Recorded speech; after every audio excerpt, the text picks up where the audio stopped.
these mics on when I put it on.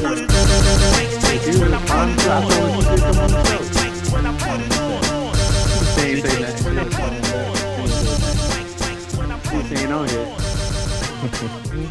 All right, y'all ready? Y'all ready? Yeah.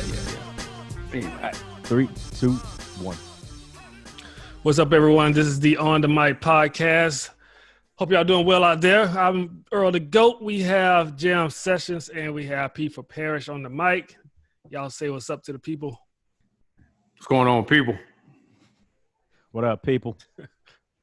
I'm going to get started. Oh, also, before we get started, y'all make sure y'all like and subscribe on our YouTube channel. That helps us out.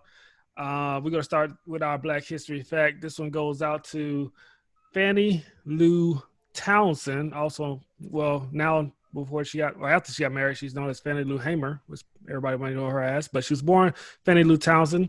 She was born into a sharecropping family, born poor into poverty. She was the last child of sharecroppers of Lou Ellen and James Townsend. She grew up in Mississippi, poor white town. Yeah, I guess you can say poor white town in Mississippi. So she started picking cotton, dropped out of school at the age of 12 to start picking cotton full time. Eventually, when she became 27 years old, she met Perry Hamer. That's how she became Fannie Lou Hamer, and she worked on the Mississippi plantation owned by B.D. Marlowe until 1962. During that time, when she was 44, she had a uterine tumor, and she went to undergo surgery. If you can imagine white doctors in Mississippi in the 1960s, she was forced and given, I guess without her consent, she was given a hysterectomy, which removed her uterus. And there was a way back then how they kept black people or kept the black population low. It was forced sterilization in Mississippi. So unable to have children of her own, she adopted 2 daughters. But what actually made her upset, which was surprising to me, was that she really got upset was because she didn't have the right to vote.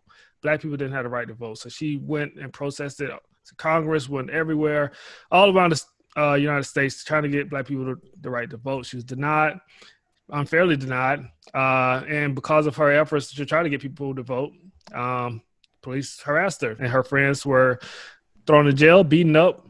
You know, she had permanent injuries because of this, but that still didn't stop her. But I love the ending story of this was that she was frustrated by the political processes and her, being denied to vote, but she turned to economics as a strategy for greater racial equality.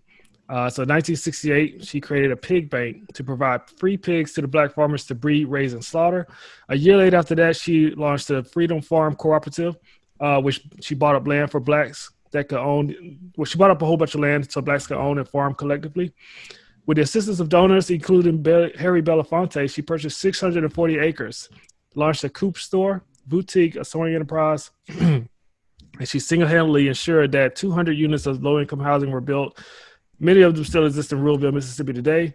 And during her heyday, her company, the FSC, the Freedom Farm Cooperative, was among the largest employers in Sunflower County. So shouts goes out to Fannie Lou Hamer. I thought it was a sad story that she went through so much, forced sterilization. She was beaten and separate permanent injuries, blood clots in her eyes because she was beat up by the cops.